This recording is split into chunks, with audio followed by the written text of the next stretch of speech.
नमस्कार। आज के इस कार्यक्रम में हम आपका स्वागत करते हैं। जो मुस्कुरा रहा है उसने दर्द भी पाला होगा, जो चल रहा है उसके ही पांव में छाला होगा। बिना संघर्षों के जीवन नहीं चलता दोस्तों, जो दिया जलेगा उसके तले ही उजाला होगा। बिल्कुल एक ऐसी ही शख्सियत आज हमारे बीच है जिसने तमाम मुश्किलों के बाद एक ऐसा मुकाम हासिल किया जो सभी के लिए प्रेरणा स्रोत बन गया। आज हम आपकी मुलाकात करवा रहे हैं ऐसी ही शख्सियत अमर आनंद जी से। आप हैं टीवी पत्रकार, लेखक, कवि, टीवी एंकर, आपके ढेर सारी उपमाएं हैं आपके अंदर। अब आप अभिनेता भी हैं, आप सोशल वर्कर भी हैं और फिलहाल आप समाचार प्लस के एसोसिएट एडिटर हैं। अमर आनंद जी, आपका हमारे कार्यक्रम में स्वागत है। नमस्कार। शुक्रिया, नमस्कार। मैं पलामू के तमाम दर्शकों का शुक्रगुजार हूं। पलामू की धरती से ही मैं निकला हूं और मुझे बड़ी खुशी है कि आपने इस इंटरव्यू के लिए मुझे बुलाया है। अमर जी, आपने अपने कैरियर की शुरुआत कब से की? 2 दशक हो गए। मैं 1996 में यहाँ से दिल्ली गया था। उसके पहले मैं यहाँ ही रांची एक्सप्रेस पे लिखता था, ट्यूशन पढ़ाता था और कविता करता था, कवि सम्मेलनों में जाता था। उसके अलावा नाटक भी करता था। बहुत सारे आयाम थे, बहुत सारा, आप उसको बिखराव भी कर सकते हैं, आयाम भी कर सकते हैं। सब एक तरह से टुकड़ों को समेटने की बात थी और नई संभावनाओं की तलाश थी।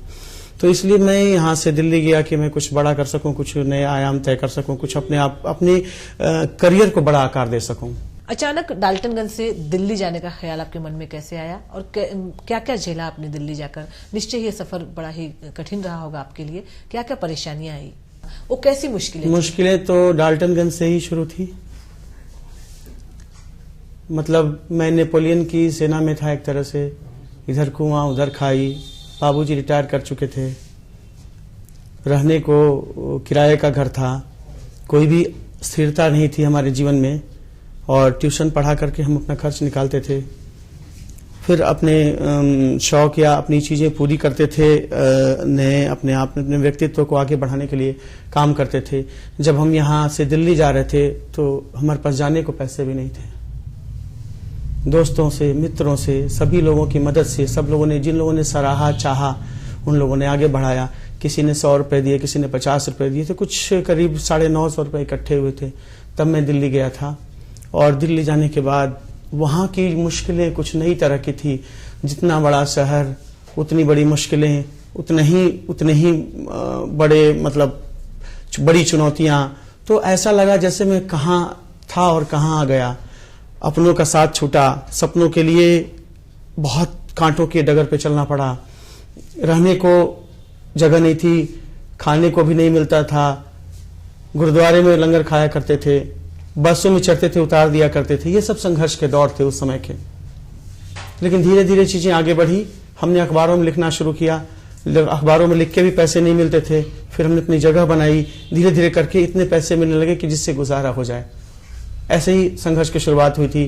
पहले माधुरी पत्रिका में था, उसके बाद हिंदुस्तान में आया, फिर दैनिक भास्कर, अमर उजाला, सिलसिला बढ़ता गया। फिर 2003 से मैं टीवी पत्रकार हो गया। इंडिया टीवी, दैनिक India TV, live India, cobra post group, ऐसे करते कर न्यूज 24 का जो बीएजी ग्रुप है वहां काम किया और आज मैं समाचार प्लस में एसोसिएट एडिटर हूं। काफी संघर्षपूर्ण रहा आपका जीवन। बड़ी ही भावुक अभी स्थितियां आ गई थी। आप भी भावुक हो रहे थे, मैं भी भावुक हूं आपका जो संघर्ष रहा उसे देखकर। लेकिन निश्चय ही यह संघर्ष उन युवाओं के लिए प्रेरणा का स्रोत है जो टूट जाते हैं छोटी छोटी मुश्किलों से, जो आर्थिक बाधाओं से हार जाते हैं, जो किसी की सराहना न मिलने पर घबरा से जाते हैं। वैसे लोगों के लिए अमर आनंद जी जैसे युवा, ऐसी शख्सियत निश्चय ही प्रेरणा के स्रोत है और हमें उम्मीद है कि आप सभी इनके जीवन से काफी प्रेरणा लेंगे। जब अमर जी आप दिल्ली गए, संघर्ष का दौर आपका जारी था, तो कैसा लगा? क्या लगता था कि कौन है जो एक सहारे के रूप में आपके साथ है? कैसे सकारात्मक विचार आए? कब कब कुछ नकारात्मकता भी आपके अंदर आई कि मैं दिल्ली से फिर अपने शहर डाल्टनगंज वापस आ जाऊं? क्या ऐसा भी कुछ हुआ आपके? नहीं, अभी शुरुआत में तो ऐसा था। स्टार्टिंग में जब मुश्किलें थी तो ऐसा मुझे तो कम लगता था। मेरे जो लोग जो उस समय जो जुड़े थे उनको लगता था कि मुझे और रहना चाहिए। मुझे भी लगता था रहना चाहिए, लेकिन मैं कभी कभी ख्याल आया कि वापस चला जाऊं। उनमें मेरे कुछ मित्रों ने कहा कि जो नहीं जाना चाहिए, यहीं पे लड़ना चाहिए, यहीं संघर्ष करना चाहिए। तो फिर जो मेरे सोए हुए इरादे थे और मजबूत हुए और मैंने खुद को, अपने आप को रिस्टोर किया एक तरह से और मैं लड़ा हालातों से, फिर मैं चलता चला गया। आपके प्रोफाइल में कई सारी चीजें हैं। आप एक सोशल वर्कर भी हैं, आप लेखक भी हैं, पत्रकार भी रह चुके हैं, आपने टीवी प्रोग्राम्स के लिए एंकरिंग भी की, आपने संतोष आनंद जी के साथ भी आप जुड़े रहे। तो आपके प्रोफाइल में जो इतनी सारी चीजें समाहित है, उनमें तालमेल आपने कैसे बिठाया? मैं बताता हूँ। देखिए, तालमेल का ऐसा है कि मैं मूल रूप से पत्रकार हूं, और चूंकि कविता भी करता हूं तो सोचता हूं तो जुड़ता हूं किन से? संघर्षशील युवाओं से जुड़ता हूं। संघर्षशील जो जीवन में जिनके संघर्ष है, चाहे वो महिला हो या पुरुष हो या कोई भी बच्चा हो, जिसके जीवन में संघर्ष है, उससे जुड़ता हूं। तो उसके संघर्ष में साथ आने की वजह से मैं सोशल वर्कर हूं। मैं लिखता भी हूं तो ऐसी ही चीजों को लिखता हूं, कविता में भी ऐसी चीजें होती हैं। उसके बाद क्या है कि जब मैं जैसे 98 में गया था तो मैं अपने अखबारी जीवन के साथ साथ कवि सम्मेलन में भी जाता था। उस समय अशोक चक्रधर, वो अपने शर्मा जी जो बहुत हंसाते हैं, सुरेंद्र शर्मा, उनके साथ, हरिओम पवार, इन लोगों के साथ था। फिर मैंने देखा, अच्छा, मैं एक्टिंग करने के लिहाज से भी गया था, क्योंकि आपने कहा देखा कि अभिनय भी मेरे अंदर था। शुरुआती दौर में मेलोडी, छोटा नागपुर कला मंच, जो फुलिन मित्रा जी, शैकत जी हमारे वरिष्ठों में से रहे हैं।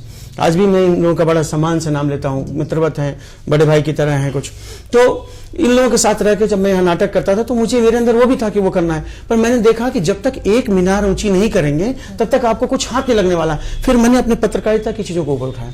20 साल बाद एक फिल्म भी बनी थी। 20 साल बाद मैं आपके सामने खड़ा हूं। 20 साल ने मुझे बदल डाला। मैं फिर से उन चीजों पर वापस आ रहा हूं जो 20 साल पहले थी, और आज मैं, मेरे अंदर जो आप आयाम देख रहे हैं वो 20 साल के बाद फिर से इकट्ठा हुए। मैंने क्या क्या किया?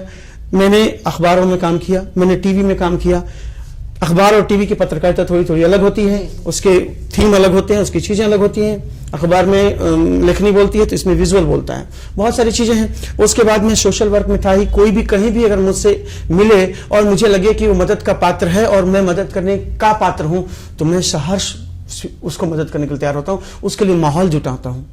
और उसके बाद जो है मैंने धीरे धीरे, मैं जब आगे बढ़ा तो बढ़ने के बाद मैंने वो किया। सबसे पहले उसको मैंने सोचा कि अगर आप अपनी बात कहते हैं तो बहुत तरीके से कहनी चाहिए। मैंने संगीतमय तरीके से सामाजिक भावनाओं को, सामाजिक मुद्दों को रखना शुरू किया। मैं इवेंट जर्नलिस्ट बन गया। उसके बाद इवेंट को फिर मैंने टीवी शो में बदल डाला। ये मुझे दिल्ली की पत्रकारिता में, या पत्रकारिता के जो लोग कवर करते हैं, पत्रकारिता की दुनिया को जो देखते हैं, वो जानते हैं कि मैं एक नए कंसेप्ट पे इवेंट जर्नलिस्ट के तौर पे हूं। मैंने इस सामाजिक मुद्दों पे, सोशल मुद्दों पर अपना कई शो किए हैं जो टीवी में चले, जहां मैं हूं वहां भी चला है। यानी कि रोजी रोटी के चक्कर में, आजीविका के चक्कर में आपके रास्ते भले ही अलग हुए, आपके रास्ते बदले, लेकिन आपकी मंजिल एक ही थी और आपका पूरा ध्यान आपकी मंजिल पर ही केंद्रित था। जी जी। आपकी मंजिल रही कि आप इन प्रकार आगे बढ़ें, पत्रकारिता की दुनिया में, टीवी की दुनिया में, एंकरिंग की दुनिया में, और अभिनय के क्षेत्र में भी आप बढ़ना चाहते थे। आप एज ए सोशल वर्कर अभी जुड़े हुए हैं। समाज में क्या क्या खामियां व्याप्त हैं और कैसी कुसंगतियां आप देखते हैं जिन्हें आप दूर करने की पूरी कोशिश करते हैं? मैं कुसंगतियों पे भी आऊंगा, आपके सवाल का जवाब दूंगा। पहले एक बात जो संतोष आनंद की रह गई थी आपके सवाल का था, मैं उसका जवाब भी पहले दे देना चाहूंगा। ये कुसंगतियों से ही जुड़ी हुई है। कोई आदमी मुश्किल में होता है तो कोई हाथ नहीं लगाता है। देश के सबसे बड़ी धरोहर के रूप में संतोष आनंद जी हमारे सामने थे, हमारे पास थे। उनके बेटे बहू ने जब सुसाइड कर लिया तो बिल्कुल उनका जीवन ऐसा था जैसा सड़क पे आ चुका है। मेरा आनंद, उनका आनंद बहुत अलग अलग था, लेकिन दोनों आनंद एक जगह आ गए। मैं चाहता था कि मैं उनके बेटे की जगह लूं, और वो भी मुझे अपने बेटे की तरह देखते थे। मेरे पास पिता नहीं थे, उनके पास बेटा नहीं था। हमने उनको, बेटे बहू की सुसाइड के बाद जो कोसी मथुरा में बहुत बड़ा कांड हुआ था, उसके वजह से बेटे बहू ने सुसाइड किया था, उसके बाद हमने ये बीड़ा उठाया कि उनकी पीड़ा कम करेंगे, उनको खुशी देंगे। हमने कई प्रोग्राम उनके साथ मिलकर किए। जैसे सबसे पहले उनके बेटे की डेथ के करीब 11 महीने बाद हमने दिल्ली के हिंदी भवन में एक प्रोग्राम किया था, एक प्यार का नगमा, उनके व्यक्तित्व को समर्पित, उनके कृतित्व को समर्पित। और दिल्ली पुलिस के बहुत बड़े अफसर जो स्पेशल सीपी ट्रैफिक थे, मुक्तेश चंद जी, वो भी संतोष आनंद जी के मुरीद हैं। हमने साथ में मिलकर के, हमारे भाई की तरह हैं वो मुक्तेश चंद जी, साथ में मिलकर वो प्रोग्राम किया। उसके बाद हर महीने आए वतन तेरे लिए कभी उनके ऊपर प्रोग्राम करते थे, कभी उनको फ्रेम करते थे प्रोग्राम में, और इस तरह से करके हमने एक सिलसिला आगे बढ़ाया। और आज हमें खुशी है कि हम पराकाष्ठा पे पहुंच चुके हैं। संतोष आनंद जी की लगातार चर्चा हो रही है, संतोष आनंद जी के से मेरे जुड़ाव की चर्चा हो रही है। कोशिशों के बाद उन्हें शायद लाइफ टाइम अचीवमेंट अवार्ड से भी नवाजा गया। जी जी जी, उनको 3 अवार्ड मिले हैं। मुंबई में उनको दादा साहब फाल्के फाउंडेशन अवार्ड मिला है। उनकी अपनी चीजें थी, मैं तो उनको रिकॉल करा रहा था। मैं देश की जनता को ये कह रहा था, ये संतोष आनंद है, ये आपके देश के संतोष है, आपके देश का आनंद है, आपके जीवन का आनंद है, आपके जीवन का संतोष है, उनको जानिए। तो उसके बाद उनको 3 अवार्ड मिले, दादा साहब फाल्के फाउंडेशन अवार्ड पहला, उसका यूएई में लाइफ टाइम अचीवमेंट अवार्ड, और यश भारती अखिलेश यादव ने यूपी में दिया। उसके बाद हम लोगों ने बीड़ा उठाया, क्योंकि मैं प्रेस फाउंडेशन ऑफ इंडिया का, आपने सोशल वर्कर होने की बात कही, तो मैं पत्रकारों के लिए भी, और पत्रकारिता की जो चीजें हैं उसमें चुनौतियां हैं, उसके लिए भी एक आंदोलन कर रहा हूं। तो प्रेस फाउंडेशन ऑफ इंडिया जो हमारी संस्था है पत्रकारों की, उसमें वो मुख्य संरक्षक भी हैं। तो जब यश भारती अवार्ड उनको दिया गया, तो हमने ये बीड़ा उठाया कि समाचार प्लस की तरफ से और प्रेस फाउंडेशन ऑफ इंडिया की तरफ से उनको लाइफ टाइम अचीवमेंट अवार्ड दिया जाए। तो वो हमने दिया, और हमारे उमेश कुमार जी जो हमारे प्रेस फाउंडेशन ऑफ इंडिया के अध्यक्ष हैं, समाचार प्लस के चीफ एडिटर हैं, उनको ये अवार्ड देना था, पर उनकी गैर मौजूदगी की वजह से मैंने उनको समर्पित किया ये अवार्ड संस्था की तरफ से। ऐसा लगा कि जैसे जीवन की सारी खुशियां मिल गई, हम एक पराकाष्ठा पे पहुंच चुके थे। उस देश की उस बड़ी धरोहर के लिए हमने एक काम किया, हमें उसका बहुत सुकून है। जी, निश्चय ही यह आपके जीवन की बहुत बड़ी उपलब्धि है, और संतोष जी को भी इसकी दरकार थी, वो डिजर्व भी करते थे इस अवार्ड को। बाकी जो आपका जीवन रहा, जो संघर्ष से पूर्ण रहा, कठिनाइयों से जो पूर्ण रहा, वो निश्चय ही वो सारी बातें आपकी कविता में उतरी होंगी। क्या कोई ऐसी कविता जिसमें आपके संघर्ष की कहानी हो, आपके जीवन का नजरिया हो, क्या हमारे दर्शकों से आप शेयर करना चाहेंगे? जी जी बिल्कुल। जब मैं चुनौतियों में था और ऐसा लगता था कि देखिए, आप जब बड़े कदम की ओर बढ़ते हैं और आपको लगता है कि आपको मंजिल को पा लेना है, तो आप ये मान के चलिए कि जब तक कुछ लोग पीछे न पड़े हों और कुछ लोग पीछे न खड़े हों, तो आप बड़े नहीं बन रहे हैं।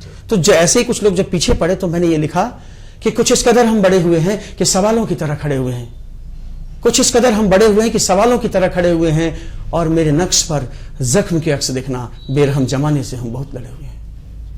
न हुई कभी हसरतें हावी हम पर, और अरमानों के भी कई धड़े हुए हैं, और करीने से सजाने की फिक्र में न जाने मेरी जिंदगी के कितने टुकड़े हुए हैं। उसमें लास्ट लाइन में ये लिखता हूं कि दुबले होते हैं ये सोचकर मेरे दुश्मन, हालात उल्टे हैं हम फिर भी अड़े हुए हैं। वाह, बहुत बड़ी बात है। आपने दुश्मनों को धराशायी किया अपनी कविता के जरिए, और निश्चय ही बहुत ही सकारात्मक सोच है आपके अंदर। मैं इसी बात पे एक सवाल आपसे दागूंगी, जो कि काफी व्यक्तिगत भी है, कि आप इतनी मुश्किलों के बाद, इतनी संघर्षों के बाद, इतनी कठिनाइयों के बाद, जैसा कि आपसे बातचीत के दौरान हमें पता चला कि कई बार आप भूखे भी रह जाया करते थे, बसों से आपको उतार दिया गया, आपने बहुत सी कठिनाइयां झेली, उसके बावजूद आपके चेहरे पे एक बड़ी ही मीठी मीठी सी मुस्कान होती है हमेशा। क्या राज है उसके पीछे? मुस्कान अंदर से आती है, मुस्कान सोच से आती है, मुस्कान के पीछे सकारात्मक सोच होती है, मुस्कान के पीछे आपकी दिशा होती है। जब आप दूसरों के लिए सोचते हैं तो आपके चेहरे पे मुस्कान होगी, जब आप सिर्फ अपने लिए सोचते हैं तो आपके चेहरे पे मुस्कान नहीं होगी।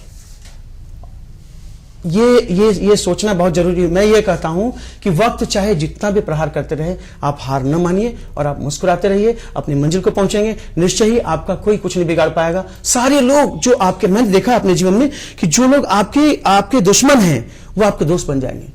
बस कहीं वही सब, आप कहीं किसी और मोड़ पे थे, अभी किसी और मोड़ पे हैं, तो वही सारे लोग झुक जाएंगे। जमाने को झुकाना भी है, और दर्द भी हो तो मुस्कुराना भी है, और जमाने को दिखाना भी है कि आप में कोई बात है। बिल्कुल, जी जी जी।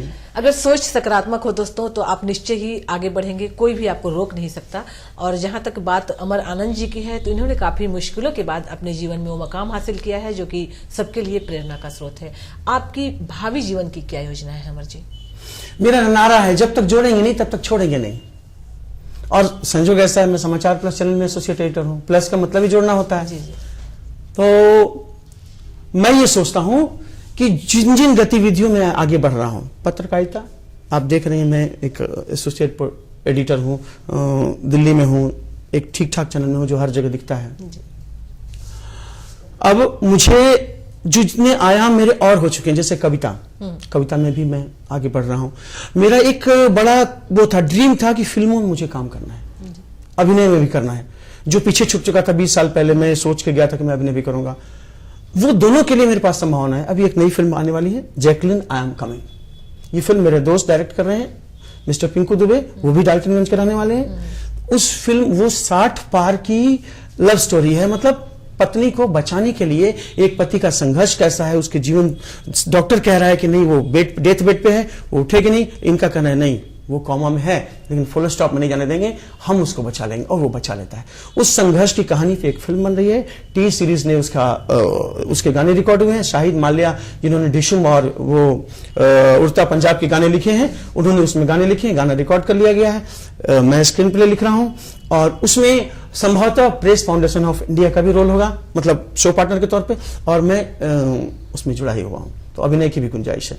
ऐसे और आगे बढ़ेंगे। मेरा है कि सकारात्मक सोच को, सामाजिक सोच को, इस अपने अभियान को फिल्मों के जरिए भी विस्तार देना है, चैनल के जरिए विस्तार देना है, इवेंट जर्नलिज्म के जरिए विस्तार देना है। जितना भी अपनी सोच को आगे बढ़ा सके, जो जरिया हो, कविता हो, कहानी हो, अभिनय हो, संवाद का कोई भी तरीका हो, चलता रहना चाहिए। तो मेरा यही है कि ज्यादा से ज्यादा लोगों तक अपनी बात पहुंचाना, ज्यादा से ज्यादा लोगों को जुड़ना, ज्यादा से ज्यादा लोगों की मुश्किलों में काम आना। देखिए, आदमी कोई कितना भी कहीं बढ़ जाए, उसे एक अच्छा इंसान होना बहुत जरूरी है, और मुझ में लोगों को अच्छा इंसान दिखे, ये बहुत बड़ी बात है, ये होनी चाहिए। और मैं यही कर रहा हूं। जिस तरह से लोगों की फेसबुक में और लोगों का रिएक्शन मिलता है, मुझे बड़ी खुशी होती है। मैं पूछता हूं, कोई अगर फेसबुक में या कहीं मुझसे जुड़ता है, मैं पूछता हूं आप क्यों जुड़े, तो उनसे जो बात आती है उससे मुझे अपने आप को समझने में मदद मिलती है।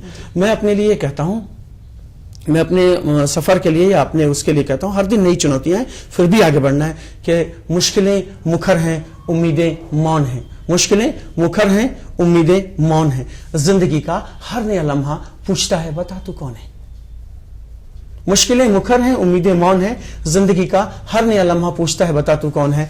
दर्द का दोस्त हूं मैं, दर्द का दोस्त हूं मैं, गम का हम सफर हूं, रोज मरता हूं मैं, फिर भी अमर हूं। बावजूद इसके चलना है अभी दूर की मंजिल मुकाम है, चलना है अभी दूर की मंजिल मुकाम है। मकसद हमारा देश की रोशनी के नाम है, मकसद हमारा देश की रोशनी के नाम है। बिल्कुल, बड़ा ही अच्छा आपने अभी कहा। आपका जब मकसद अच्छा होता है जब, तो आप आगे बढ़ते ही जाते हैं, और निश्चय ही आपकी मंजिलें भी बहुत अच्छी हैं। आप नेक मकसद से काम कर रहे हैं। हमारी शुभकामनाएं आपके साथ है कि आप निरंतर आगे की ओर बढ़ते रहें। डाल्टनगंज से दिल्ली तक का सफर आपने देखा। डाल्टनगंज के युवाओं का जो संघर्ष है, या इनकी जो दुश्वारियां हैं, और दिल्ली के युवाओं की जो कठिनाइयां हैं, क्या फर्क है दोनों के बीच? सवाल बहुत मौजूद है। दोनों में फर्क ये है, देखिए,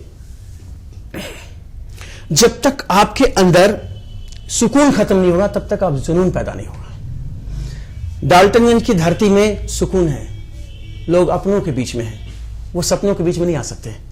सपनों के बीच में जो जाएगा वो अपनों के बीच में नहीं रहेगा। बहुत कम लोग हैं जो अपनों और सपनों को साथ साथ लेकर के चलते हैं। जब तक आपके अंदर सुकून खत्म नहीं होता, आप जुनून भर नहीं सकते। और दिल्ली और महानगर की चुनौतियां जुनून देती हैं आदमी को। वो जुनून बहुत जरूरी है। जैसे मैं गया था तो मुझे पता था कि मुझे घर में खाना तो मिलेगा नहीं, तो खाना खुद से जुटाना है, पैसे ना हो तब भी जुटाना है। चाहे आपको मंदिर के बाहर लाइन लग के खाना है, वहां मेहनत करनी है, चाहे आपको दिन भर में 100 रुपए कमाने हैं। तो शुरुआती दिनों के संघर्ष में तो भी था कि मंदिर के बाहर लाइन लगना था, गुरुद्वारे में खाना खाना था। कई दफा बारिश होती थी, गुरुद्वारे में जाने का नहीं बन पाता था बारिश की वजह से, तो भूखा रहना पड़ता था। वो भी संघर्ष था। लेकिन वो है कि सुकून खत्म था। अगर सुकून रहेगा तो फिर हम जुनून की तरफ कैसे बढ़ेंगे? और आगे बढ़ने के लिए जुनून जरूरी है, जिद जरूरी है, जज्बा जरूरी है, तभी हम आगे बढ़ पाएंगे। बहुत बड़ा मैसेज है हमारे युवाओं के लिए कि अगर आपके अंदर जुनून नहीं है तो आप आगे नहीं बढ़ सकते हैं। और ऐसा ही जुनून अमर आनंद जी में कूट कूट कर भरा हुआ है, तभी ये सफलता की सीढ़ियां चढ़ पा रहे हैं। एक अंतिम मैसेज जो आप हमारे दर्शकों को देना चाहेंगे, क्या आप कहना चाहते हैं हमारे दर्शकों से कि अगर परिस्थितियां विपरीत हों उसके बावजूद कैसे वे अपनी मंजिल को हासिल कर सकते हैं? मैं तो यही कहूंगा, सकारात्मक सोच बनाए रखें। बहुत सारी चुनौतियां जिंदगी में आती हैं। चुनौतियों से आप ये कहें कि तू धार है नदिया की, मैं तेरा किनारा हूं, तू मेरा सहारा है, मैं तेरा सहारा हूं। जिसके जीवन में चुनौतियां नहीं होती वो कभी आगे नहीं बढ़ता। चुनौतियों का तहे दिल से स्वागत करिए और दुश्मनों को भी का भी एहतराम करिए। मुखालफत से संवरती है मेरी शख्सियत, मैं अपने दुश्मनों का एहतराम करता हूं, यह भी होना चाहिए। और उसके अलावा चुनौतियां भी तो दुश्मनी होती हैं, वो आपको आगे बढ़ाती है। देखिए, राम का वजूद है वो क्यों है? राम का वजूद रावण के वजूद होने की वजह से है। तो रावण को चुनौतियां मानिए और राम को कामयाबी मानिए। इस तरह से आगे बढ़िए। वक्त करता रहे प्रहार, मेरे भाई तू कभी मत मानना हार। ये मेरा मैसेज है। बहुत ही अच्छा मैसेज दिया अमर आनंद जी ने हमारे समाज को, हमारे खासकर वैसे युवाओं को जो छोटी छोटी असफलताओं से घबरा जाते हैं और अपने जीवन से हार मान लेते हैं। अमर जी एक ऐसी शख्सियत जो सबके लिए प्रेरणा के स्रोत हैं। अभी आप मुखातिब थे दिल्ली से डाल्टनगंज पधारे हमारे एक टीवी एंकर, लेखक, कवि, पत्रकार, सोशल वर्कर के रूप में विख्यात अमर आनंद जी से। यह भी समाचार प्लस में एसोसिएट एडिटर के रूप में कार्यरत हैं। इनका जीवन आप सभी के लिए प्रेरणा का स्रोत बने, हमारी ऐसी ही उम्मीद है, ऐसी ही हमारी शुभकामना भी है इनके लिए भी कि अपनी मंजिल की ओर निरंतर आगे की ओर बढ़ते रहें। इन्हीं शब्दों के साथ आज के इस कार्यक्रम से हमें अनुमति दें। नमस्कार।